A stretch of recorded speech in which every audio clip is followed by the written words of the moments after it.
আজকে একাদশী তিথিতে সমস্ত ভক্তমণ্ডলীর চরণে প্রণাম জানিয়ে আজকে চৈতন্য চরিতামৃত থেকে 23 নম্বর পরিচ্ছেদ। আমরা এর আগের দিন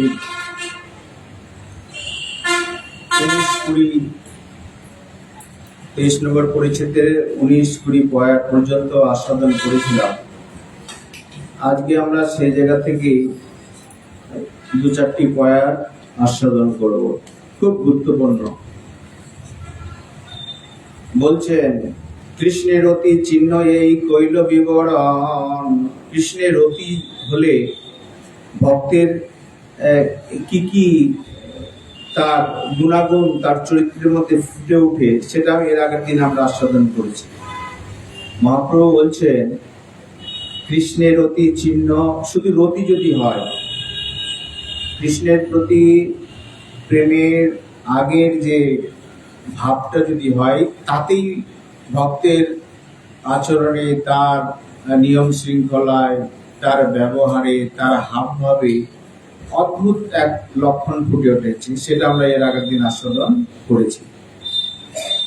এবার মহাপ্রভু বলছেন, কৃষ্ণের অতির চিহ্ন এই কইল বিবরণ। কৃষ্ণ প্রেমের চিহ্ন এবে শোন সনাতন। বলছে, এবার রতি শুধু উৎপন্ন হলে যে যে লক্ষণ পাওয়া যায় সেটা শোনালাম। এবার প্রেম উৎপন্ন হলে কি রকম হবে তুমি এবার চিন্তা করো। তোমাকে আমি বলবো সেই কথাগুলো কি। চলুন। যার চিত্তে কৃষ্ণ প্রেমা করে উদয়, তার বাক্য ক্রিয়া মুদ্রা বিজ্ঞানা বুঝয়। যার চিত্তে কৃষ্ণ প্রেম উদয় হয়েছে, তাহার বাক্যের মর্ম এবং উদ্দেশ্য কি, তার কার্যকলাপ, আচরণাদির মর্ম বিজ্ঞ ব্যক্তিরাও সাধারণত বুঝতে পারেন না। যাহারা প্রেমের রহস্য জানেন, তারা অবশ্যই বুঝিতে পারেন। সবাই কিন্তু বুঝতে পারে না। কেন বুঝতে পারেন না? কেন? ভগবানের প্রতি প্রেম হলে তার যে বাক্য এবং ক্রিয়া, এই দুটোই কিন্তু সাধারণ মানুষ বুঝতে পারে না চট করে। কেন বুঝতে পারে না? আমরা যেহেতু সংসারকে ভালোবেসেছি, সংসারের প্রতি আমাদের প্রেম রয়েছে, ভালোবাসা রয়েছে, ফলে আমাদের বাক্য ক্রিয়া সবসময় সাংসারিক। বুদ্ধি, মন, কর্ম সবকিছু সাংসারিক। কথা বলছি আমরা সংসারের কথা, আমার আচরণটা ওই সংসারের নিয়ে, এই কর্ম করা, টাকা রোজগার করা, এখানে যাওয়া, সেখানে না, ভগবানের সঙ্গে কোনো সম্পর্কই নেই, এইভাবে আমি হাবভাবে আমরা চলি। ফলে আমার বাক্য এবং ক্রিয়াটা কিরকম, সাংসারিক বিষয়ী মানুষের যেমন সেরকম থাকে। কিন্তু যাদের ভগবানের প্রতি প্রেম হয়েছে, তাদের যে আচরণটা, সেটা আমাদের যে বিষয়ী যারা আমরা, সেই তার আচরণের সঙ্গে সম্পূর্ণ আলাদা।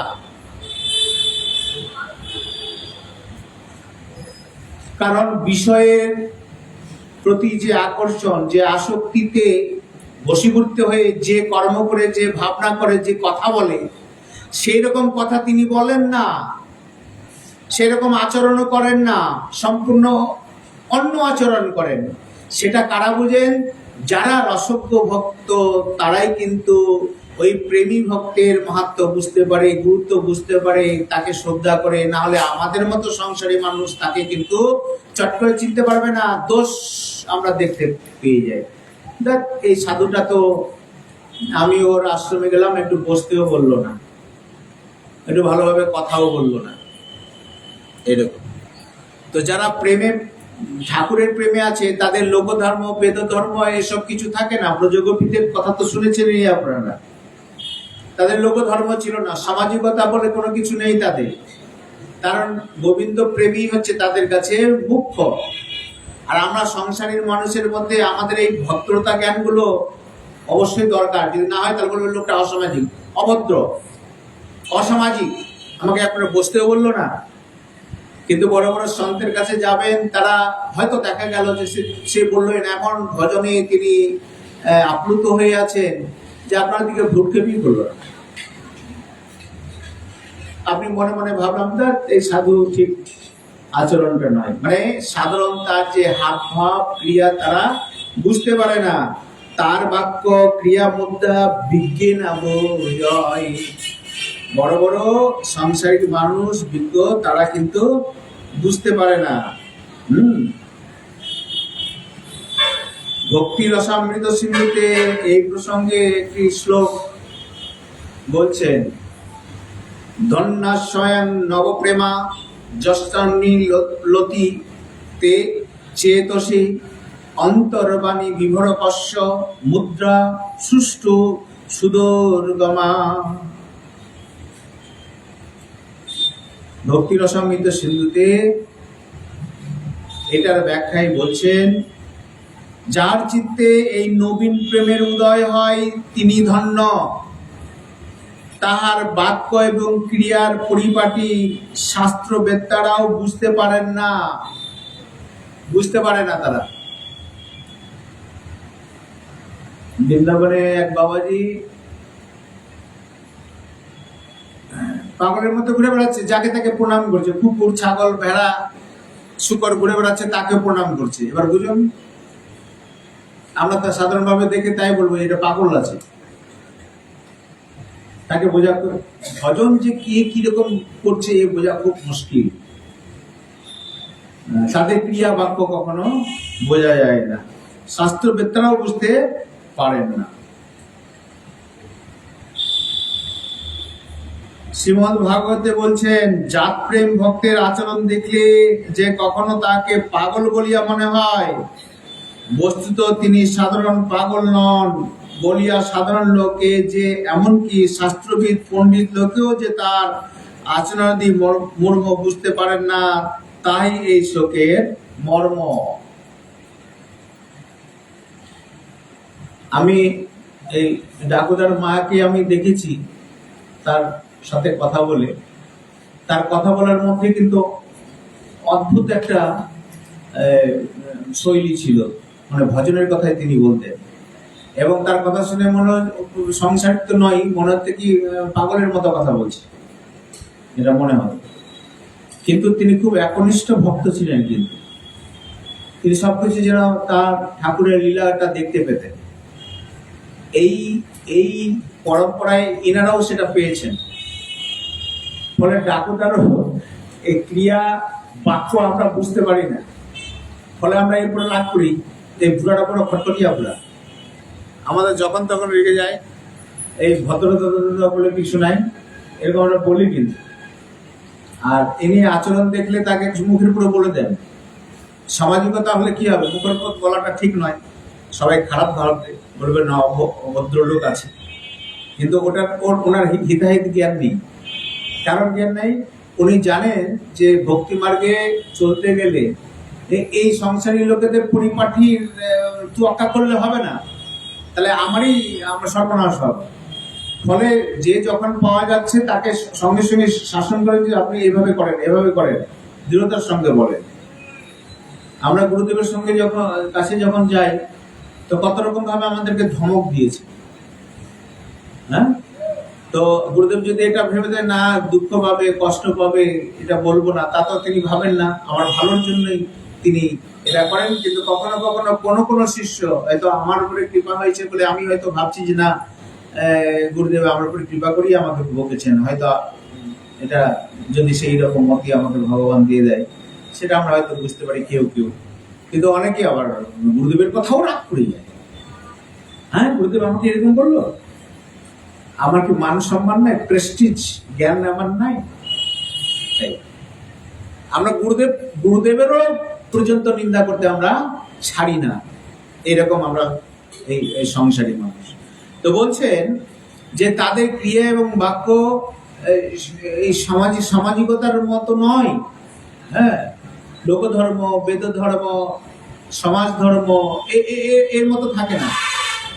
তারা শুধু ভজনটাই দেখেন যে কৃষ্ণ প্রেম আপ্লুত হয়ে ওই রাস্তায় যেতে গেলে যে আচরণটা দরকার, যে পরিপাটি দরকার, হ্যাঁ, যেটা নিত্য নৈমিত্তিক শুদ্ধতা দরকার, পবিত্রতা দরকার, সেটা প্রয়োজন।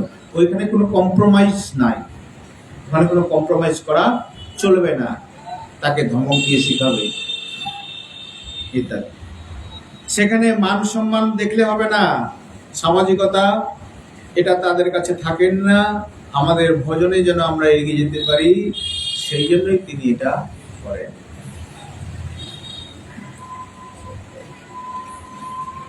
মা তার ছেলেকে শাসন করে, কেন?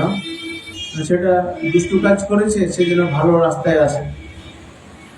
আমরা ছাত্রছাত্রীকে শাসন করি, কোনো কোনো ছাত্র আমাদেরকে রাগও করে আমাদের। আর এখন ছাত্রদের রাগের প্রবৃত্তিটা আরো বেড়ে গেছে।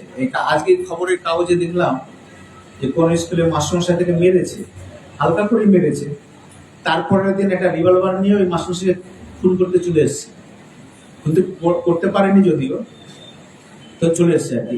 এই মানসিকতা বিষয়টা।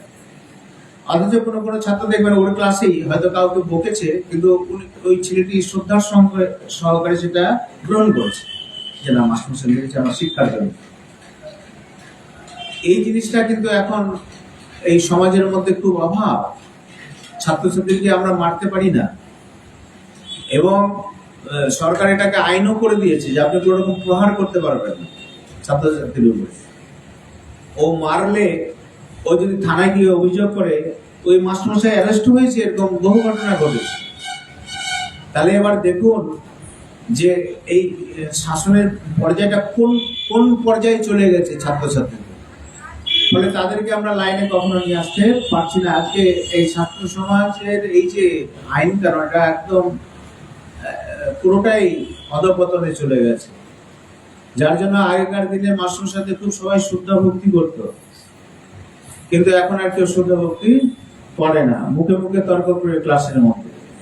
তবে সবাই যে তা নয়, এখনো বহু অবিটেন্ট ছাত্র রয়েছে যারা কথা শুনে, বকলে সেটা ধরে, এবং বহু ছাত্র এরকম আছে। আর বহু ছাত্র এরকম, এই ছাত্র সংখ্যাটা বেড়েছে, যেটা আমাদের কাছে খুব অশুভ সংকেত, এরকম আমরা দেখতে পাই। তো যাই হোক, তো যে যেখানে আছে সেকে তাকে ভালো করার জন্য তাকে শাসন করা হয়। সে স্টুডেন্ট হোক, জড় জগতে হোক, মা বাবা হোক, গুরুদেব হোক, তার শিষ্যকে সেই পথে নিয়ে আসে। ফলে আমরা বুঝতে পারি না যে তিনি আমাকে, আমরা অনেকেই বুঝতে পারি না যে তিনি আমাকে বকলেন কেন। ওটাকে সেন্টিমেন্টে আমরা নিই, কিন্তু শ্রদ্ধার সঙ্গে যদি সেটা গ্রহণ করা যায়, তাহলে বুঝতে পারবেন যে সেটা আমার ভালোর জন্যই বলেছে। আমার ভজনটা যেন, আমার গুরুদেব যা বলেছেন, আমার ভজন নিয়ে যেন আমি এগিয়ে যেতে পারি আরো ভালো, সেই জন্যই তিনি এটা বলেছেন।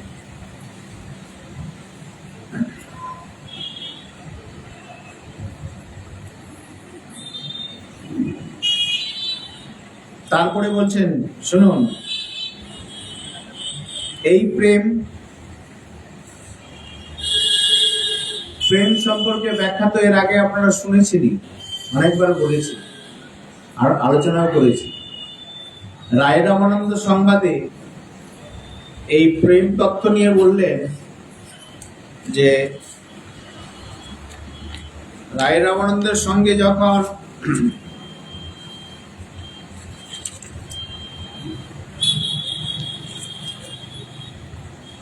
মহাপ্রভুর কথোপকথন হচ্ছে, তখন বলছে যে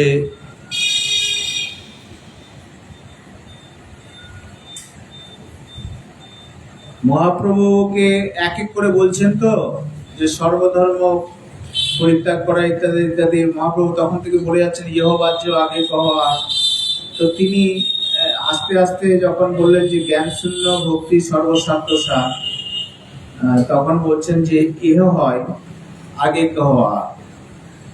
তো রায় রামানন্দ বলছেন যে জ্ঞান শূন্য ভক্তির পর হচ্ছে প্রেম ভক্তি সর্বসাধ্য সার। আমাদের সাধ্য বস্তু হচ্ছে প্রেম ভক্তি। ঠাকুরের প্রতি যদি প্রেম হয়ে যায়, এটাই আমাদের সাধ্য বস্তু। আর বলছেন তাহলে প্রেমের পরিভাষাটা কেমন? প্রেমের পরিভাষাটা হচ্ছে ঠাকুরের প্রতি না কোনো কামনা বাসনা রেখে, কামনা বাসনা যদি না রেখে কেবলমাত্র ঠাকুরের সন্তুষ্টি বিধানের জন্য যা কর্ম করা হয় তাকে বলা হয় প্রেম। তার মানে প্রেমের পরিভাষা হলো আত্মেন্দ্রিয় প্রীতি ইচ্ছা তারে বলি কাম, কৃষ্ণ ইন্দ্রিয় প্রীতি ইচ্ছা ধরে প্রেম নাম। তাহলে তার সন্তুষ্টির জন্য যা কিছু করা হয় সেটার নাম হচ্ছে প্রেম। তাহলে ওইটাকে যদি আমরা একটু সংসারের মধ্যে যদি নিয়ে আসি, তাহলে বোঝার জন্য বলা হয় আমরা তো সংসারের মধ্যে প্রেম করি। কিরকম? আমরা ছেলের সাথে প্রেম করি, আমরা মেয়ের সাথে প্রেম করি, স্ত্রী স্বামী সবার সাথে আমরা প্রেম করি। কিন্তু এই প্রেমটা না কখনো কখনো মনে হয় যে না, আমি আমার ছেলের জন্য এটা তার ভালো লাগবে তো আমি এটা করি,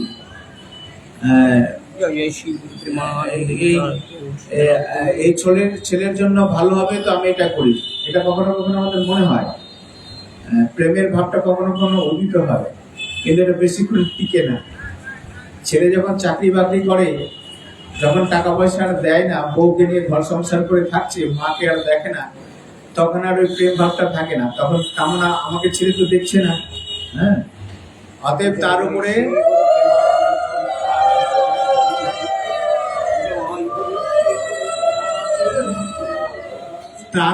ক্রোধের উদয় হয়। প্রেম হলে ক্রোধের কোনো জায়গা নাই। তারপরে ক্রোধের উদয় হয়, রাগ হয়ে আমার ছেলেটা একদম অমানুষ, জঘন্য, জানোয়ার যাকে বলা হয়। তো আপনার ছেলে এত ভালো ছিল, হঠাৎ জানোয়ার হয়ে গেল যে, ওই আপনার স্বার্থ রক্ষা করলো না। তাহলে ওই প্রেমটা প্রেম থাকে না, কি হয়, কামে হয়ে যায়। কিন্তু এটা উদাহরণ দিয়ে বোঝা যাচ্ছে যে আমরা ছেলে স্বামী স্ত্রী তার সন্তুষ্টির জন্য, তাকে যদি প্রকৃত আমি ভালোবাসি, তার সন্তুষ্টির জন্য যা কর্ম করা হয় সেটাকে বলা হয় প্রেম। কিন্তু আমাদের সংসারের মধ্যে কোনো প্রেম নেই, প্রেমের নাটক করা হয় এটা, কিন্তু কোনো প্রেম নেই। তো আধ্যাত্মিক জগতে, চিন্ময় জগতে ভগবানের সঙ্গে প্রেম হলে একমাত্র ভগবানের সন্তুষ্টি বিধানের জন্যই সমস্ত কিছু কর্ম করা হয়। তো বলছেন, মহাপ্রভু বলছেন, তখন প্রভু কহে এই জ্ঞান শূন্য ভক্তি ইহ বাহ্য আগে কহ। রায় রামানন্দ বলছেন প্রেম ভক্তি সর্বস্বার্থসার ঠাকুর, এই প্রেম ভক্তি সর্বস্বার্থসার। মহাপ্রভু বলছেন, শোনো রায় রামানন্দ, ইহ হয়, এর প্রেম ভক্তির পরে কিছু আছে কিনা বলো। বলছে হ্যাঁ আছে। কি? বলছে প্রেম ভক্তির পরে আছে এই যে প্রেম যখন কারোর সাথে হবে, তো প্রেমটা সম্বন্ধ ছাড়া কিন্তু প্রেম হয় না। কারোর সাথে কোনো সম্বন্ধ যদি স্থাপন না হয়, তার সাথে প্রেম হয় কি? আমরা জৈন জগতেও তাই দেখি যে আপনি আপনার ছেলেটাকে, বাৎসল্য প্রেম একটা ছেলের প্রতি আপনার আছে, ছেলেকে আপনি ভালোবাসেন, ছেলের প্রতি প্রেম, মেয়ের প্রতি প্রেম, স্বামীর প্রতি প্রেম, স্ত্রীর প্রতি প্রেম। তার মানে ভালোবাসা যাদের প্রতি থাকবে, হ্যাঁ, নিঃস্বার্থ ভালোবাসা, সেটাকে আমরা প্রেম বলি। ঠিক? তাহলে এই প্রেমটা কখন হবে? যখন এটা একটা সম্বন্ধ হবে তার কাছে, আমার ছেলে, আমার মেয়ে, আমার স্বামী, আমার স্ত্রী, আমার মা, আমার বাবা ইত্যাদি। এইরকম সম্বন্ধ স্থাপন হলে কিন্তু কি হয়? প্রেম হয়। তাহলে প্রেমটা সবসময় সম্বন্ধ খুঁজে থাকে। মহাপ্রভুকে বলছেন প্রেমটা সবাই সবসময় সম্বন্ধ খুঁজে। তো মহাপ্রভু বলছেন ইহ হয়, তাহলে আগে কহবার। রায় রামানন্দ বলছেন এই সম্বন্ধটা 4 রকম ভাবে আছে: দাস্য, সাক্ষ্য, বাৎসল্য আর মধুর। এই 4 রকম ভাবেই আমরা সম্বন্ধ স্থাপন করতে পারি। এর ছাড়া অন্য কোনো সম্বন্ধ আছে কি কারোর সাথে? এটা জড়িত জগতেও যদি আমরা চিন্তা করি তাই, এবং চিৎ জগতে ভগবানের সঙ্গেও সম্পর্ক করলে কিন্তু তাই হয় যে ভগবানকে দাস্য রূপে ভালোবাসতে পারি, সাক্ষ্য রূপে ভালোবাসতে পারি, বাৎসল্য রূপে ভালোবাসতে পারি, আবার মধুর রূপে ভালোবাসতে পারি। তাহলে এই যে 4টা রকম ভাব, এই 4টা ভাব বা সম্বন্ধ যদি থাকে তবেই প্রেমটা হবে। তাহলে দাস্য ভাবে যদি আমি ভগবানকে ভালোবাসতে চাই, তাহলে ওটাকে বলে দাস্য প্রেম। সাক্ষ্য বন্ধুর মধ্যে যদি ভালোবাসতে চাই, তাহলে কি বলবো? ওটা সাক্ষ্য প্রেম। যদি ছেলের মতো ভালোবাসি তাহলে তাকে কি বলবো, বাৎসল্য প্রেম। যদি স্বামী হিসাবে তাকে ভালোবাসা যায় তাহলে কি বলবো, তাকে মধুর প্রেম। তো সবগুলোই বললেন মহাপ্রভুকে যে বাৎসল্য দাস্য প্রেম সর্বসাধ্যসা। মহাপ্রভু বললেন যে ইহ হয়, এটা হয়, অস্বীকার করছেন না। এর আগে বলেছেন ইহ বাহ্য আগে কহার, এখন কিন্তু বলছেন ইহ হয়। কারণ কি, যখন সেব্য এবং সেবকের সম্পর্কটা যখন আসছে তখনই বলছেন এটা ইহ হয়। যখন সেব্য এবং সেবকের সম্পর্ক যতক্ষণ পর্যন্ত আসেনি, কেবল নিজের প্রতি তৃপ্ত হওয়ার যেখানে বাসনা রয়েছে, তখন বলেছেন ইহ বাহ্য আগে কহা। ভগবান চৈতন্য মহাপ্রভু এই পর্যন্ত বলে দিলেন, গীতার যে সারবাণী, সর্বধর্মান পরিত্যাজ্যং মমেকং শরণং ব্রজ অহং তাং সর্বপাপেভ্য মোক্ষে আসি মা শুচ। এই কথাটা বলে দেওয়ার পরেও কিন্তু রায় রামানন্দকে বললেন ইহ বাহ্য আগে কহা। বলছে এটাও বাহ্য, সাধারণ কথা। তাহলে দেখুন, গীতার বাক্যটাকেও মহাপ্রভু বললেন যে এটা ভজনের ভিত। গীতাকে অস্বীকার করেননি, কিন্তু এখানে কোথাও কোথাও ভুল ব্যাখ্যা করা হয়। মহাপ্রভু গীতাটাকে অস্বীকার করেননি, বরং গীতাকে সমর্থন করেছেন। বাহ্য মানে এটা সাধারণ কথা, কিন্তু আমি তোমার কাছে যে জন্য এসেছি, যে প্রেমের সন্ধানে এসেছি, যে উন্নত উজ্জ্বল রসের সন্ধানে এসেছি, তার পরিপ্রেক্ষিতে এটা একটা সাধারণ কথা। আমি তোমার কাছে পিএইচডি ডিগ্রির জিনিস জানতে চেয়েছি, ডক্টরেট, আর তুমি আমাকে মাধ্যমিকের কথা যদি শোনাও তাহলে আমি তোমাকে কি বলবো, এটা একটা সাধারণ কথা। একটা ছাত্র যদি আমাকে ডাক্তারি পড়তে আসে, তাকে যদি আমি প্রাইমারি স্কুলের বই নিয়ে পড়াই, ওটা ঠিক হবে কি? তাহলে ওটা তো বলবে যে না এটা সাধারণ, এটা আমি এটা পড়ে চলে এসেছি, আমি যেটা জানতে এসেছি আপনি সেটা বলুন, আমাকে ডাক্তারি পিএইচডি থিসিস এই সম্পর্কে আপনি বলুন। তারপর ওটাকে কিন্তু অস্বীকার করা হলো না। প্রাইমারিকে কেউ অস্বীকার করতে পারবে? গীতাকেও কেউ অস্বীকার করতে পারবে না। ভজনের ভিত, গীতাকে অস্বীকার করে কখনোই আমরা ভজনের পথে এগিয়ে, ভিতটাইতে যদি নড়বড় হয়ে গেল, তাহলে আপনি এই প্রেমের রাজত্ব, এই রাগানুরাগ ভক্তি, গোপী প্রেম, রাধারস, এগুলোতে যাবেন কি করে আপনি? এটা বহু দূরের কথা। ভিতটা যদি শক্ত হয়ে যায়, কেমন ভাবে? এই গীতায় আমাদেরকে ভিতটা শক্ত করে নিষ্কাম ভাবে কর্ম করার উপদেশ দিলেন। এটা সাধারণ কথা বলে মহাপ্রভু কেন গীতাটা বললেন? বলছে অহং তাং সর্বে পাপেভ্যো মোক্ষে, আমি আমার পাপ সব নষ্ট করে দেবে বলে আমি তাহলে ভগবানের শরণাগতি নিচ্ছি। তাহলে আমার নিজের কামনা থাকছে ওখানে লুকিয়ে, ঠিক? ভগবানের শরণাগতিটা আমি নিচ্ছি এই জন্যই যে আমার নিজের পাপ নষ্ট হয়ে যাবে, সেই জন্য, তাই তো? কিন্তু উঁচু মার্গের ভজনের কথা বলা হচ্ছে যে আমি নিজের জন্য কোনো কিছু চাই না, তার সন্তুষ্টির জন্য। তাহলে ওইখান থেকে আরো উঁচু জায়গায় চলে আসলো এই ভক্তি, এই প্রেম, নিষ্কাম প্রেম, রাগানুরাগ ভক্তি।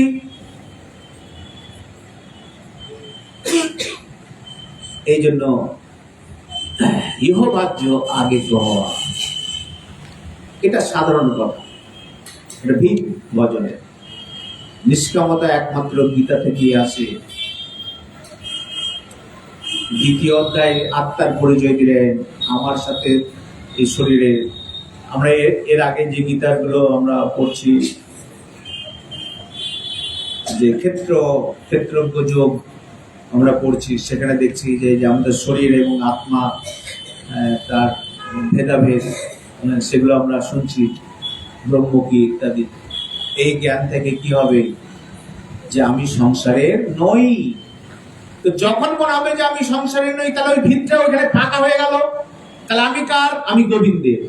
এইবার যখন আপনি নির্ণয় করে নিলেন যে আমি গোবিন্দের, তাহলে ওই পথে চলার জন্য এই ধীরে ধীরে আপনি আপনার এই ভক্তি রতি, তারপর হবে কি প্রেম, তারপরে এটা বেড়ে বেড়ে কি হবে স্নেহ, তারপরে হবে মান, তারপরে হবে প্রণয়, তারপরে হবে রাগ, তারপরে হবে অনুরাগ, তারপরে হবে ভাব, তারপরে হবে মহাভাব। এই প্রেমের এক একটা ধাপ, চারটি খাতির কথা না, এই বহু বহু পথ বাকি। তাই মহাপ্রভুকে বললেন যে সম্বন্ধ জ্ঞান ছাড়া কিন্তু এই প্রেম হয় না। তাহলে সাক্ষ্য প্রেম বলছে হ্যাঁ এহ হয়, এর উপরে কিছু আছে। তাহলে বাৎসল্য প্রেম বলছে এহ উত্তম, সাক্ষ্য প্রেমটাকে বললেন ইহ উত্তম। বাৎসল্য প্রেম বলছে ইহ উত্তম, এটাও কিন্তু উত্তম, কিন্তু এর উপরে কিছু আছে। তো বলছে কান্তা প্রেম সর্বসত্ত্বসার। তাহলে কান্তা প্রেমটা কেমন না, কান্তা প্রেমটা হচ্ছে মধুর প্রেম। তাহলে এটা সর্বসাধ্যসার বললেন কেন না, এটা সর্বসাধ্যসার এই জন্যই বললেন যে কান্তা প্রেমের যে রস, যে আনন্দ, সেটা দাস্যের যে রস, সাক্ষ্যের যে রস, বাৎসল্যের যে রস, সবগুলোই কিন্তু কোথায় এই মধুর রসে কিন্তু রয়েছে। এই জন্য বললেন যে কান্তা প্রেমটা হচ্ছে সাধ্যসার। কৃষ্ণ প্রাপ্তির উপায় বহুবিধ হয়, কৃষ্ণ প্রাপ্তির তারতম্য বহুত আছই, কিন্তু যার যেই ভাব সেই সর্বোত্তম, ততস্থ হইয়া বিচারিলে আছে তারতম। কেউ গোবিন্দকে আপনি দাস্য হয়ে ভালোবাসতে পারেন, সাক্ষ্য ভাবে ব্রজলোকের কোন ভাব লইয়া যেই ভজে, ভাবযোগ্য দেহ পাইয়া কৃষ্ণ পাই ব্রজে। যে ভাব নিয়ে দাস্য ভাব যদি নিয়ে ভজনা করেন, তাহলে ওই ভাবেই আপনি ব্রজে কৃষ্ণকে পাবেন। সাক্ষ্য ভাব নিয়ে যদি ভজনা করেন, তাহলে ওইভাবে সিদ্ধ দেহে আপনি ব্রজে সখা হিসাবেই পাবেন। ভগবানকে যদি আপনি ছেলের মতো ভালোবাসেন, বাৎসল্য প্রেম করেন, তাহলে ওইভাবে সাধন ভজন করলে দেহ শেষ হয়ে গেলে সিদ্ধ দেহে আবার ব্রজে কি বাৎসল্য প্রেমেই পাবেন। আর স্বামী হিসাবে যদি ভালোবাসেন, তাহলে ওই মধুর প্রেমে ভালোবাসতে চিন্তন মনন স্মরণ করতে করতে তাহলে ব্রজে গিয়ে কি পাবেন, ওই ব্রজেন্দ্র নন্দন কি পাবেন। এই জন্য বলছেন ব্রজলোকের কোন ভাব লইয়া যেই ভজে, ভাবযোগ্য দেহ পাইয়া কৃষ্ণ পাই ব্রজে। যার যেই ভাব সেই সর্বোত্তম, কেউ ছোট বড় নয়, বলার দরকার নেই। কিন্তু যদি ঠিকভাবে বিচার করি আমরা, তাহলে মধুর ভাবটা হচ্ছে সর্বোৎকৃষ্ট। এখন কেউ বলতে পারেন কেউ গোপাল নিয়ে ঘুরে বেড়াচ্ছে, সে বাৎসল্য প্রেম করে, তো তাকে দিয়ে আপনি হেয় করবেন, দেখ এই মধুর ভাবে ভজনা করে না, গোপালকে নিয়ে ঘুরে বেড়ায়, এ গোপালের মা, তো এর সাধারণ ভজন ঠিক না, এটা বলা ঠিক নয়। যা এখানে বলে দিয়েছে যে যার যেটা ভাব সেই সর্বোত্তম। এখন এই ভাব নিয়ে চলতে চলতে যদি কোনো ঠাকুর সাধুগুরু বৈষ্ণবের কৃপা হয়, আর কৃপা দ্বারা যদি মধুর রসের যে ভাব, সেই ভাবে যদি লোভ কারো জন্মে যায়, তার মানে লোভী, তার মানে রসিক কোন ভক্তের সংস্পর্শে এসে সেও তো বাৎসল্য প্রেমে ভগবানকে ভালোবাসছিল এতদিন, বা সাক্ষ্য প্রেমে এতদিন ভালোবাসছিল, হ্যাঁ, দাস্য প্রেমে এতদিন ভালোবাসছিল, কিন্তু সাধুসঙ্গ করতে করতে এমন এক রসিক ভক্তের পাল্লাই পড়ে গেল, যাতে করে দেখলো যে মধুর রসের যে রস, এই রসটা আস্বাদন করার পর তার একটা লোভ জেগে গেল। তখন সেখান থেকে ভজনে সে উন্নত মার্গে আবার সেখানে ও যেতে পারে, অসুবিধার কোনো কারণ নেই। অতএব কৃষ্ণ ভজনে এখানে কোন রকম বারবিজ কিন্তু নেই। আপনি ছলে বলে কৌশলে যেভাবে হোক গোবিন্দ চরণে শুধু মতি রতি লাগাতে পারলেই আপনি মালামাল হয়ে যাবেন। যেটা ভালো লাগে সেটাই করবেন, সেই সর্বোত্তম, কেউ ছোট নয়।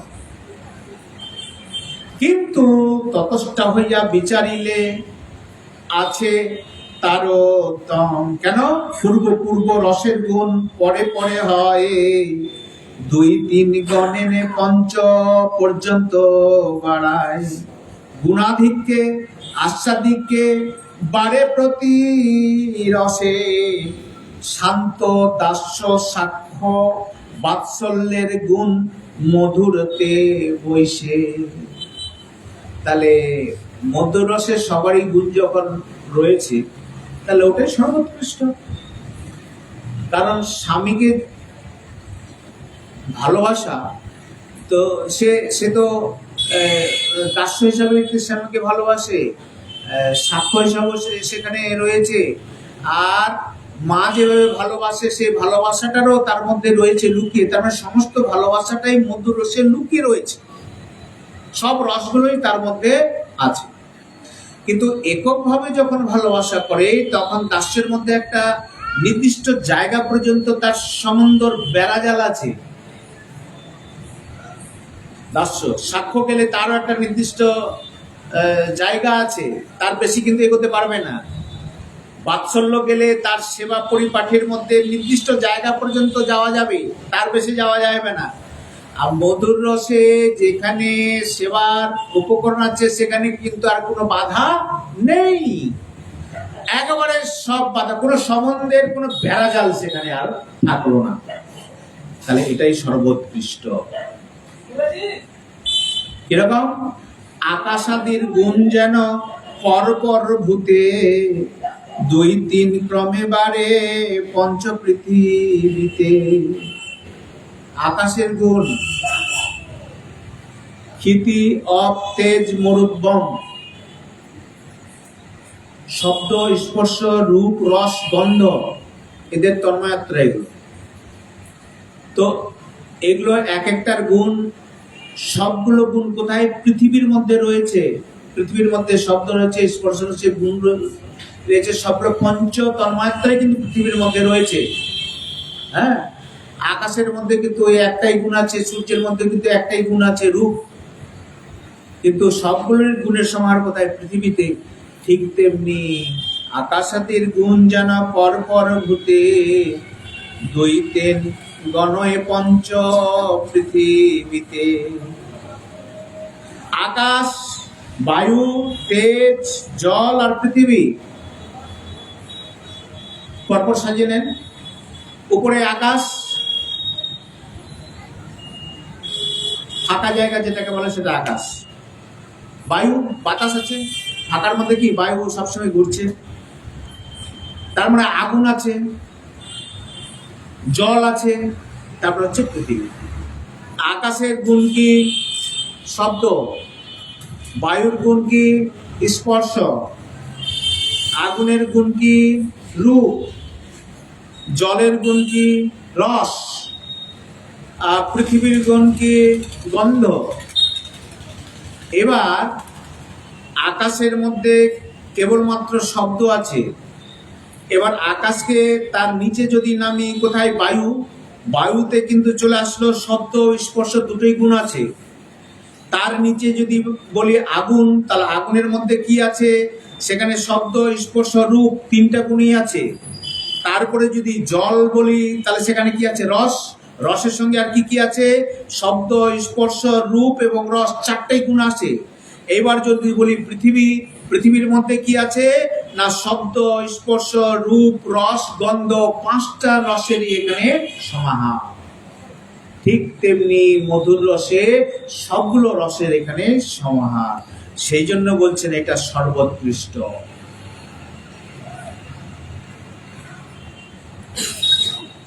এখানে বললেন পরিপূর্ণ কৃষ্ণ প্রাপ্তি এই প্রেমা হতে। কোন প্রেমা? এই মধুকান্তা প্রেম।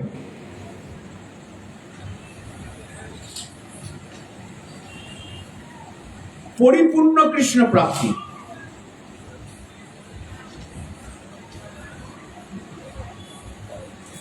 আপনি গাছে একটা আম দেখলেন, এটা একটা একরকম আস্বাদন। কাছে গেলেন, আমটা খুব সুন্দর সৌরভ, ল্যাংড়া বা হিমসাগর বা ফাইন, এটা একরকম আস্বাদন। এবার আমটাকে হাতে নিলেন, একরকম আস্বাদন। এবার আমটাকে আপনি এবার নিজের জিভে দিয়ে আস্বাদন করছেন, এটা আরেক রকম আস্বাদন। তাহলে পরিপূর্ণ কোনটা আস্বাদন হলো? ওইটাকে জিভে যেটা দিয়ে দিয়ে আমি করলাম। ঠিক তেমনি পরিপূর্ণ কৃষ্ণ প্রাপ্তি এই প্রেমা হতে, এই কান্তা প্রেম পরিপূর্ণ কৃষ্ণ প্রাপ্তি। একমাত্র এই কান্তা প্রেমে ভগবান শ্রীকৃষ্ণকে পরিপূর্ণভাবে পাওয়া যায়। এই প্রেমার বশ কৃষ্ণ কহে ভাগবতে, আর এই প্রেমের বশ হচ্ছে ভগবান। তিনি প্রেমের বশ হয়ে যান। এমনি না ভক্তের পিছনে পিছনে দৌড়ান, ভক্ত যেমন ভাবে নাচায় তেমন ভাবে নাচে। নবকৈশোর নটবর, তিলকের যিনি মালিক, সমস্ত সৃষ্টিকর্তা, কার কাছে নাচে?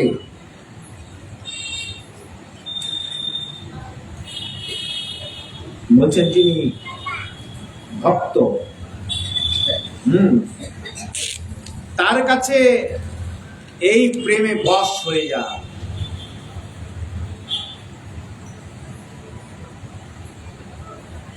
ব্রজগোপীরা ওই ঘরে যখন মাখন চুরি করতে যেত তাদের ঘরে, তো কান্নাইয়াকে বলতো যে তোমাকে মাখন আমরা দিব, চুরি করে তুমি খাও না, তোমাকে আমরা দিব, একটা শর্তে তুমি একটু নেচে দেখাও তো আমাদের এই উঠোনে। তোমার নৃত্য বেশ ভালো, তুমি হাঁটাও ভালো, দৌড়াও ভালো, আর রূপের তো কোনো কথাই নেই। তো এরকম রূপবান একটা বালক যদি উঠোনে একটু নৃত্য করে কেমন ভালো লাগে বলুন তো। এমনি ছোট ছোট শিশুরা এমনি যে কোনো ভাবে ওরা নাচুক, মধুর লাগে। কিন্তু তারপরে সেটা গোপাল ভগবান শ্রীকৃষ্ণ, সে যদি উঠোনে নাচে তাহলে সেই নৃত্যটা কেমন মধুর হবে আমরা ভাষায় প্রকাশ করা যায়। ও কি করবে বেচারা, যে মাখন যখন খেতে দিবে তখন ওই উঠোনের মধ্যে তিনি নাচছেন। ব্রহ্মা বিষ্ণু মহেশ থেকে সমস্ত দেবতারা দেখছেন যে হাইরে এই প্রেমের বশ ভগবান, হ্যাঁ, যিনি সর্বনিয়ন্ত্রিতা, সর্বসৃষ্টিকর্তা, সবাই পালন কর্তা, আর এই ব্রজগোপীদের কথায় নাচছে আজকে কি মাখন খাওয়ার জন্য। কি লীলা, কি লীলা রস, কি আস্বাদন, তুলনা হয় না। নাচছে গোপাল, এই মধুর রাজ্যে নৃত্য দেখে তারা মুগ্ধ। গোপালকে মাখন খাওয়ার তো ভক্তের বশ তিনি, তাই তিনি বলছেন, গীতাতে বললেন যে যথমাং প্রবদ্ধন্তে তাস্থৈব ভোজাম্যহম মম বর্তানুবর্তন্তে মনুষ্য বর্ত সর্বস্ব। যে আমাকে যেরকম ভজনা করে তাকে আমি সেরকমই কৃপা করি। আয়নার কাছে যদি আপনি দাঁড়ান তা আপনি মুখ ভঙ্গিটা যেমন ভাবে করবেন তেমনই তো হবে, রিফ্লেকশনটা আপনাকে ওরকমই দেবে। ভগবান ঠিক তেমনি, আপনি যেমন ভাবে ভালোবাসবেন তার প্রতিফলটা আপনি সেরকমই, প্রতিবিম্বটা আপনি সেরকমই দেখতে পাবেন। এই প্রেমার অনুরূপ না পারে ভজিতে। এই যে প্রেমের প্রতিদান ভগবান দিতে পারে না কিছু। কি দিবে? আমরা তো ভগবানের কাছে যাই, প্রেম করি বা ভালোবাসা করি বা যাই বলি, তো আমরা কামনা বাসনে সবসময় যাই, ধনং দেহি জনং দেহি ইত্যাদি। তো তারপরে ভগবান সেটা দেন। তো সেখানে কি হয়, এই প্রেমের কিন্তু ব্রজগোপীরা যেখানে প্রেম করা হয় সেখানে ভগবানের কাছে তো কোনো চাওয়া পাওয়া থাকে না। তো যেখানে চাওয়া পাওয়া নাই ভগবান আর কি দিবে? দিতে পারে না। তো যখন দিতে পারে না তখন ভগবান কি বলেন, যে আমি এই প্রেমী ভক্তের কাছে আমি ঋণী হয়ে যাই। এই প্রেমার অনুরূপ না পারে ভজিতে, অতএব ঋণী হয় কহে ভাগবতে। অতএব এই প্রেমের কাছে আমি ঋণী, আমি ঋণী হয়ে থাকলাম। এই প্রেম আরো আছে, কখনো যদি আবার ঠাকুর কৃপা করেন তখন আমরা এই রায়ের মনসভা আরো আমরা আস্বাদন করব। আমরা প্রেম সম্পর্কে বলতে গিয়ে এটাই বললাম, এই হচ্ছে আমাদের সাধ্য কান্তা প্রেম, হচ্ছে সাধ্য শিরোমণি, তারপরে আছে রাধা প্রেম।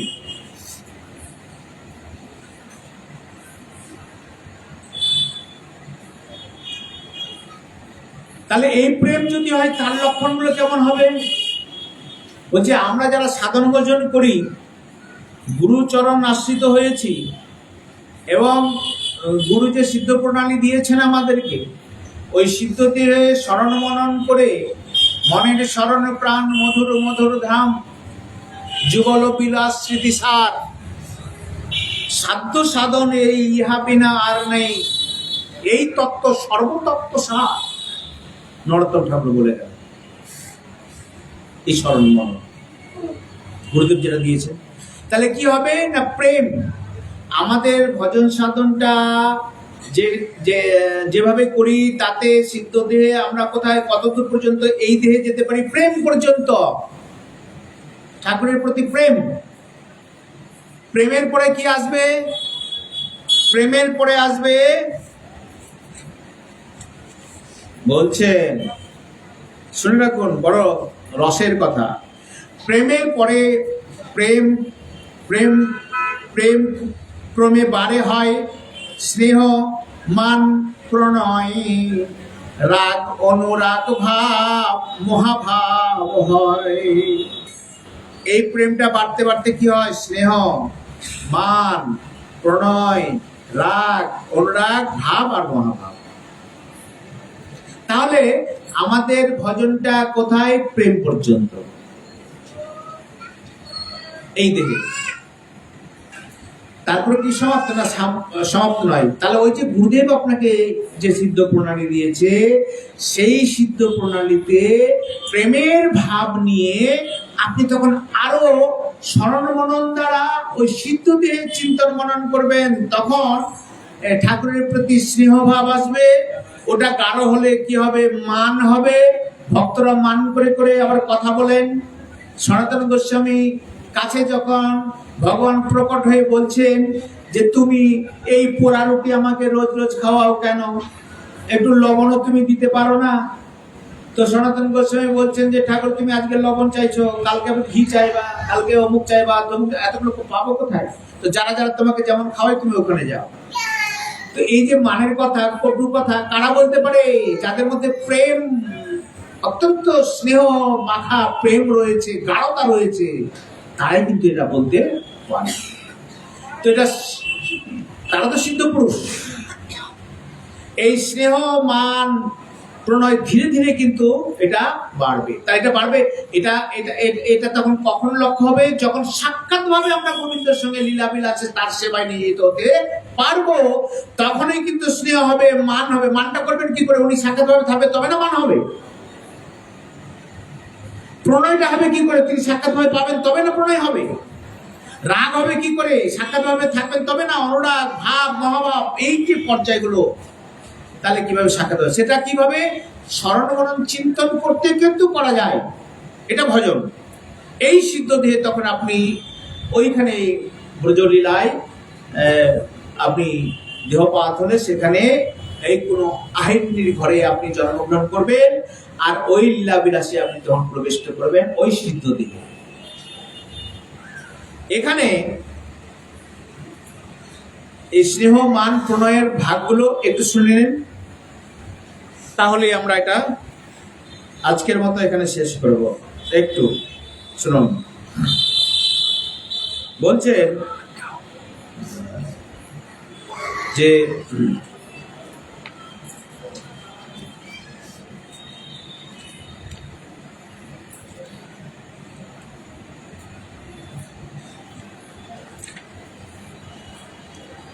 স্নেহ প্রেম বাড়ে, প্রেম ক্রমে বাড়ে হয় স্নেহ।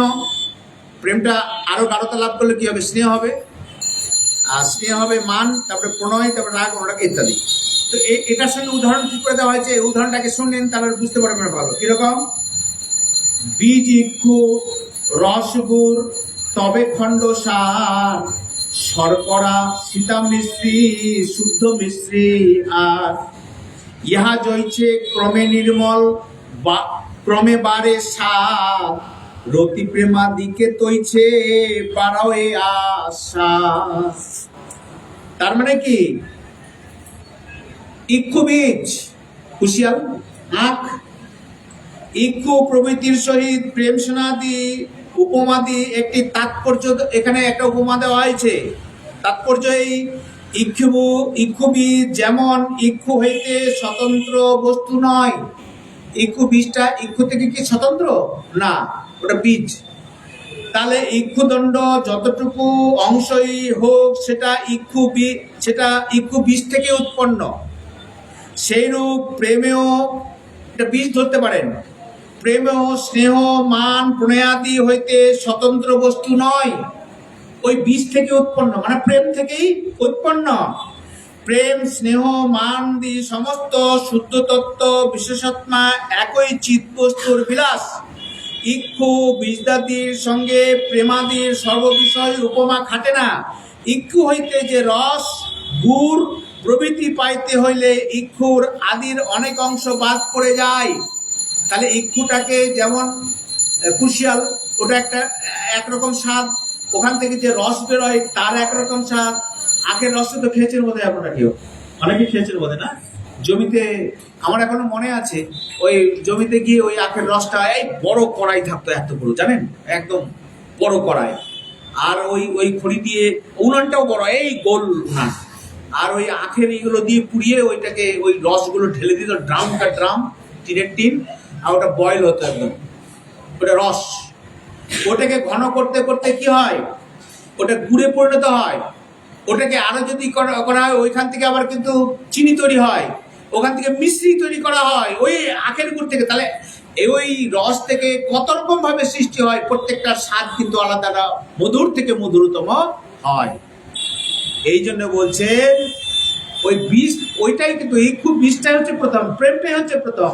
ওইভাবে স্নেহ মান প্রণয় আস্তে আস্তে এগিয়ে যায়, যেমন মিশ্রি পর্যন্ত চলে যায় ইক্ষু, ঠিক তেমনি প্রেমের রাজত্বটা ওই রকম মধুর থেকে মধুর ভাব, মহাভাব শিরোমণি কে?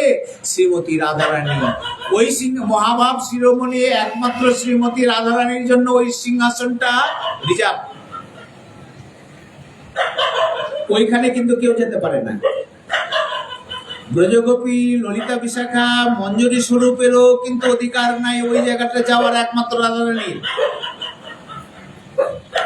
মঞ্জুরি স্বরূপের অধিকার হচ্ছে এই রাধারানী যে রসে গেলেন ওখানে মহাভাবে, তার সেবা করা। তাহলে তার সেবা করলে কি হবে জানেন? মহাভাবে যিনি রসিক, তিনি যা আনন্দ পান, তার আনুগত্যে সেবা করলে সেই আনন্দটা এমন এক বস্তু, সেই আনন্দের ছটা কিন্তু আপনি পাবেন। ওই আনন্দ পাওয়ার লোভে নয়, কেবলমাত্র রাধারানীর কিঙ্করী হিসাবে তার সেবা করলেই যে আনন্দ পাওয়া যায়, সেই আনন্দটা মহাভাব শিরোমণি রাধারানী যে আনন্দ পান তার থেকেও বেশি। তাহলে এবার চিন্তা করুন কোন জায়গায় এই মঞ্জুরি স্বরূপের ভজনটা রয়েছে। মহাপ্রভু আমাদেরকে কোন জায়গায় কোন রসের সন্ধান তিনি দিয়েছেন। কোন সন্ন্যাসী, কোন সাধু, কোন শঙ্করাচার্য এই রসের সন্ধান আমাদেরকে দেননি। একমাত্র মহাপ্রভু এই উন্নত উজ্জ্বল রসের সন্ধান দিয়েছেন, এই মঞ্জুরি স্বরূপের ভজনের কথা বলেছেন। এই জন্য মহাপ্রভুর অবদান অপরিসীম।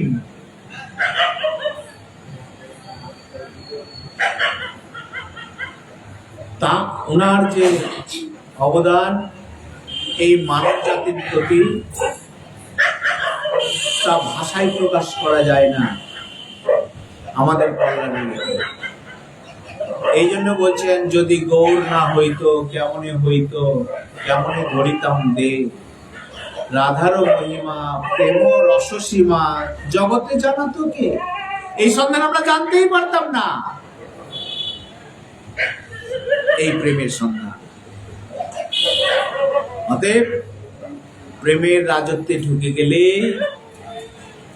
শরণ, মনের শরণ প্রাণ মধুর মধুর ধাম, তার লীলা বিলাসের মধ্যে যখন ঢুকবেন, তখন সখীরা যে মান করে, অভিমান করে, তার মধ্যে ওই লীলার মধ্যে আপনি ঢুকে যাবেন।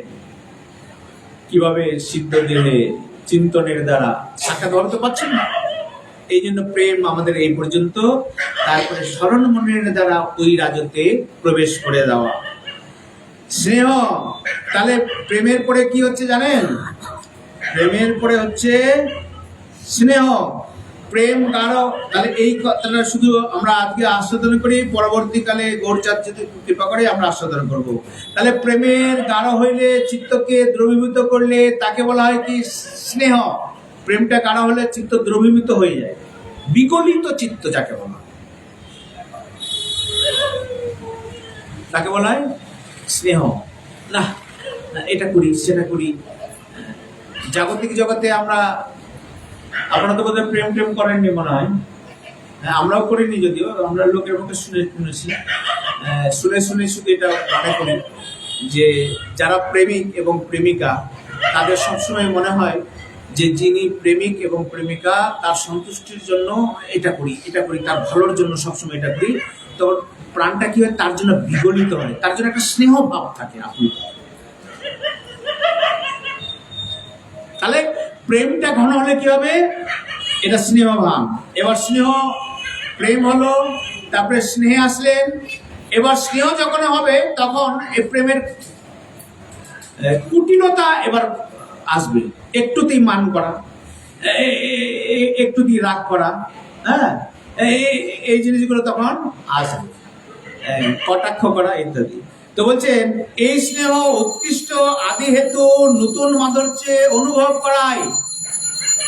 এই প্রেমের মাধুর্যটাকে আরো আস্বাদন করায় কি? মান। মান যখন হয় তাহলে প্রেমের মাধুর্যটা আরো কি বাড়ে, উত্তরোত্তর বাড়ে, কমে না। মান করে যদি কিছু বলে, মান করে যদি করে তারণ ভৎসন, ভগবান শ্রীকৃষ্ণ বলছেন, বেদ স্তুতি হইতেও হরে মোর মন।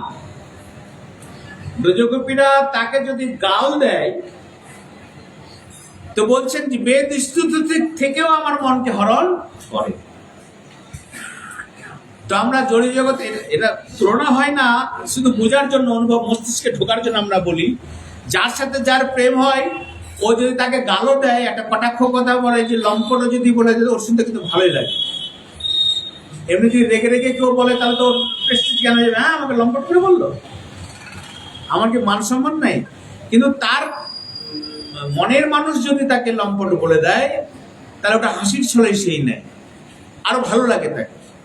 ভগবান শ্রীকৃষ্ণ বলছেন, ব্রজগোপীরা যখন আমাকে তারণ ভর্ৎসন করে, তখন বেদ স্তুতি যারা করে, আমার যে ভক্তরা, যেরকম আমার মনকে হরণ করে, এই বেদ স্তুতির থেকেও আমার এই মনটাকে হরণ করে। এদের গালগুলোই হচ্ছে বেদের স্তুতি মতো। এবার বুঝুন এই মান। প্রণয়, মান যদি বিশ্বম্ভ অর্থাৎ প্রিয়জনের প্রতি নিজের অভেদ মনে করেন, মানের সময় যদি প্রিয়জন মানে প্রেমিক এবং প্রেমিকা, স্ত্রী বা পুরুষ, তাদের মধ্যে নিজেদের অভেদ জ্ঞান হয়ে যায়। কখন হয়? যখন এটা গাঢ়ত্ব লাভ করে, তার ইচ্ছাই গোবিন্দের ইচ্ছা, গোবিন্দের ইচ্ছাই তার ইচ্ছা, অভেদ জ্ঞান। মানে আমার ইচ্ছাটা গোবিন্দের ইচ্ছাই, অভেদ জ্ঞান, অভেদ মনন। তাহলে যদি এই মান বিশ্বম্ব মানে অভেদ মনে করে, ধারণ করে, তাকে বলা হয় প্রণয়। হ্যাঁ, এই স্থলে বিশ্বম্ব অর্থ হচ্ছে বিশ্বাস, সম্ভ্রম শূন্য। এখানে এই বিশ্বম্ব যে কথাটা বলা হচ্ছে, বিশ্বম্বের কথাটা মানে হচ্ছে বিশ্বাস, হ্যাঁ, সম্ভ্রম শূন্য, নিজের প্রাণ, মন, বুদ্ধি, দেহ পরিচ্ছন্নাদির ঐক্য ভাবনা হয়তো এই বিশ্বাস জন্মে। নিজের সঙ্গে মানে প্রেমিক প্রেমিকার প্রাণ বলুন, মন বলুন, বুদ্ধি বলুন, দেহ বলেন, পোশাক পরিচ্ছদ বলেন, এক ভাব হয়ে যাওয়াই হচ্ছে প্রণয়।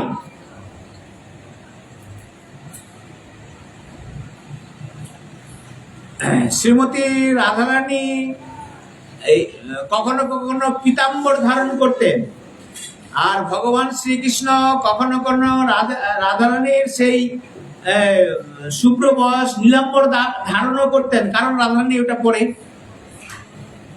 এই ভালোবাসে এই প্রকার। আবার যখন মান হয়ে যায় তখন রাধারানীর বরণটা কেমন, হলুদ বর্ণ, সোনার মতো গায়ের রং। তখন যখন মান হয় তখন ওই হলুদ বর্ণকেও দেখতে পারে না, এবং দেখতে পারে না এইরকম যে ওর মা নন্দরানী যখন তাকে এই মানে রান্না করে দিয়েছে তখন বলছে তুমি হলুদর তরকারির মধ্যে দিবা না, কারণ সবজির মধ্যে যদি তরকারি হলুদ দেওয়া যায় তো ওটাও গৌরবর্ণ হয়ে যায়। তো বলছে রাধারানীর বরণ তো ওই রকম, তাহলে ওইটাও যেন না দেওয়া হয়, মানে মান যখন ওখানে আসে, মানে এরকম অভেদ জ্ঞান তাদের মধ্যে চলে আসে। তিনি যা বেশ পড়েন সে বেশ পড়তে ভালোবাসেন, হ্যাঁ, বা প্রেমিক প্রেমিকার মধ্যে এটা হয়, এই অভেদ জ্ঞান। তারপরে পরবর্তী স্টেজ রাগ, প্রণয়ের উৎকর্ষাবশিত শ্রীকৃষ্ণ লাভের সম্ভাবনায় যে স্থলে অতিশয় দুঃখপ্রিয় চিত্ত মধ্যে সুখ বলিয়া অভিনয় হয় ও অনুভব হয় তাকে বলা হয় রাগ। শুনুন, রাগ কাকে বলে?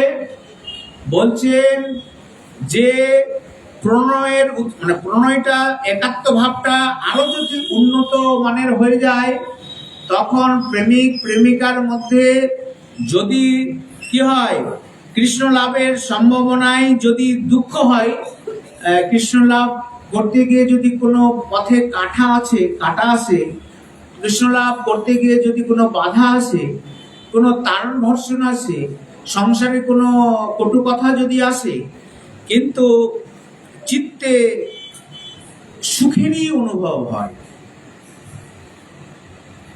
ব্যাপারটা বুঝুন, দুঃখ আসলেও কৃষ্ণ অনুরাগে দুঃখ আসলেও সেটা সুখের অনুভব হয়, তাহলে সেটাকে বলা হয় রাগ। ভগবান শ্রীকৃষ্ণ যখন ব্রজধাম ছেড়ে মথুরায় চলে গেলেন, ব্রজগোপীদের যখন বললেন যে আমি একদিনের মধ্যে পরের দিনে আমি ফিরে আসব, তিনি যখন আসছেন না তখন তাদের মধ্যে ভাব কি হলো জানেন? যদি তিনি যদি ওই মথুরা যে নাগরিক তাদেরকে দেখেই যদি সুখী হন, তাহলে তাতে যদি আমাদের দুঃখ হয়, ওই সুখেও যদি তিনি সুখী হন, তাহলে আমাদের এই দুঃখটাও আমরা ভুলে যেতে চাই।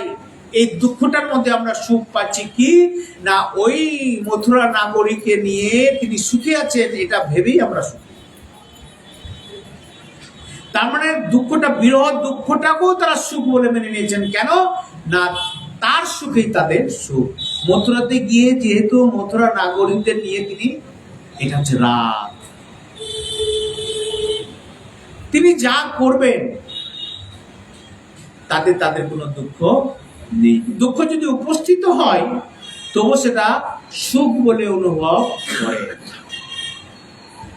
ব্রজগোপীদের যখন বললেন এই নারদ ঋষি যে ভগবান শ্রীকৃষ্ণের জ্বর হয়েছে, কোনো ভক্ত কেউ দিতে চাইছে না চরণ ধুলি, ভগবান শ্রীকৃষ্ণ আমাকে পাঠিয়েছে কি লোকে, যাও কোনো ভক্তের চরণ ধুলি এনে দাও, আমার মাথার ব্যথা সেরে যাবে। তো ব্রজগোপীরা কেউ দেয়নি, কিন্তু সবাই তাড়িয়ে দিয়েছিলেন নারদ ঋষি। আমরা ভগবানকে কখনো নিজের চরণ ধুলি দিতে পারি নাকি? পাপ হবে না? ব্রজগোপীকে যখন বলেছে ওরা নিজের চরণ ধুলি দিয়ে দিয়েছে, এটা দেখে নারদ ঋষির আশ্চর্য হয়েছে, তোমরা এটা কি করে সম্ভব, তাহলে পাপ হবে না? তো যে পাপে আমাদের অনন্ত কোটি বছর যদি গোবিন্দ সুখের জন্য অনন্ত কোটি বছর আমাদের নরক বাস করতে হয়, তবুও ভালো, কিন্তু গোবিন্দ এটা হচ্ছে রাগ। দুঃখ আসুক, সেটাই তাদের কাছে সুখ। প্রণয়ের উৎকর্ষ বর্ধিত কৃষ্ণ লাভের সম্ভাবনায় যে অতিশয় দুঃখকে চিত্তের মধ্যে সুখ বলিয়া অনুভূত হয়, এটাকে বলা হয় রাগ। আর অনুরাগ, যে রাগ নতুন নতুন হইয়া সর্বদা অনুভব প্রিয়জনকে সর্বদা নতুন নতুন বোধ করায়, যেন তার কখনো দেখে নাই, আর কখনো অনুভব করে নাই, ইহাই প্রথম দেখা, প্রথম অনুভব, এইরূপ বোধ হয়, এটাকে বলা হয় অনুরাগ। মানে দেখে তার মন ভরে না, এমন হচ্ছে নতুন করে দেখছি। গোবিন্দের আজকে রূপটা, আগে যেরকম রূপ দেখেছিলাম, আজকে ছিল নতুন রূপ। গোবিন্দ যখন ওই কালিয়া দমনে ফনার মধ্যে নৃত্য করছে, তখন ব্রজগোপীরা দূর থেকে দেখছে যে এই রূপ তো এত সুন্দর রূপ, লাবণ্য তো আমরা কোনোদিন দেখিনি, এ আর কালিয়া দমন করবে কি? আমাদেরকে দেখানোর জন্য এই রূপটা একটা নাটক করেছে, আমাদেরকে এই রূপটা দেখাবে বলে এই ফনার উপরে নৃত্য করছে। আবার যখন ওই ছোট্ট আঙুলের উপরে যখন গোবর্ধনকে ধারণ করলেন, ত্রিভঙ্গ ভঙ্গমটাকে অনায়াসে তিনি সমস্ত পর্বতকে যখন হাতে করে নিয়েছেন, তখন যারা এই প্রেমী ভক্ত ব্রজগোপীরা, তখন তারা বলছে এটাও এর নাটক। এই এত বড় পর্বতকে হাতে করে নিয়ে এসেছে, এটা তো নারায়ণের কোনো ইয়ে করেছিল, সেই জন্য তার শক্তিতে শক্তিমান, আমাদেরকে রূপ দেখানোর জন্য এই নাটকটা করেছিল, আমাদেরকে নতুন। ফলে তারা সবসময় নিত্য নতুন রূপ দেখতেই ব্যস্ত, তার ঐশ্বর্য জ্ঞান তাদের চোখের মধ্যে আসে না। কালিয়া দমনকে দমন করলো, এত বড় পাহাড়কে উঠিয়ে রেখেছে একটা আঙ্গুলে। আমরা সাধারণ মানুষ 5 কিলোর ব্যাগ একটা নিয়ে যেতে পারি না, সেখানে ভগবানের কত বড় ঐশ্বর্য, হ্যাঁ? সেটা কিন্তু ব্রজগোপীদের কোনো বোধগম্য হলো না, বলছে আমাদেরকে নতুন রূপ দেখানোর জন্য এরকম করেছে। এটাকে বলা হয় অনুরাগ। হ্যাঁ, যে নতুন নতুন সর্বদাই অনুভব প্রিয়জনকে নতুন নতুন যোগ করে, সেই রাগকে বলা হয় অনুরাগ। হ্যাঁ, সদানুভূত রূপী য কর্মণ্য বনবং প্রিয়ম রাগ ভবন্ন ঘন সহদ্দ রাগ ইতদ্দ ধীয়তে। অনুরাগ যদি যাবৎ আশ্রয় বৃত্তি হইয়া স্বীয় দশাকে প্রাপ্ত হইয়া প্রকাশমান হয়, অর্থাৎ অনুরাগের সম্পূর্ণ পরাকাষ্ঠা প্রাপ্ত হয়, কেবলানুরাগ বাসনায় নিজ অনুভবযোগ্য দশাকে প্রাপ্ত হইয়া যদি সুদীপ্ত সাত্ত্বিক আদি দ্বারা প্রকাশমান হয়, তবে সেই অনুরাগকে বলা হয় ভাব। এই অনুরাগটা যখন আরো ঘন হয়ে যায়, তখন ভাবের উদয় হয়। এই ভাবগুলো আরো অনুষঙ্গ, এই ভাবের কতগুলো স্থায়ী ভাব রয়েছে, আর এর সঙ্গে আরো কতগুলো ভাব যুক্ত হয়ে এই ভাবকে আরো মধুরতর মধুর করেছে। আমরা পরবর্তীকালে সেগুলো আস্বাদন করব। এইটা ঘন হয়ে গেলে কি হয়? ভাব। আর অনুরাগ প্রতিক্ষণ বর্ধিত হতে থাকে।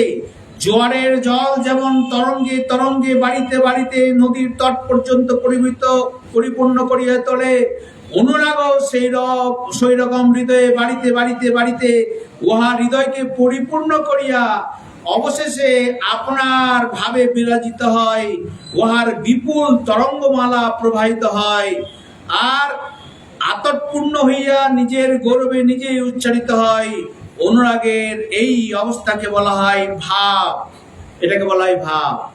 আর তারপরে মহাভাব, ভাষায় প্রকাশ করা যায় না। উজ্জ্বল নির্মণি মতে ভাব আর মহাভাব পার্থক্য কিছু নেই, তবে কবিরাজ গোস্বামীপাদ এখানে একটু পার্থক্য করেছেন কি? আহ্লাদিনীর সার প্রেম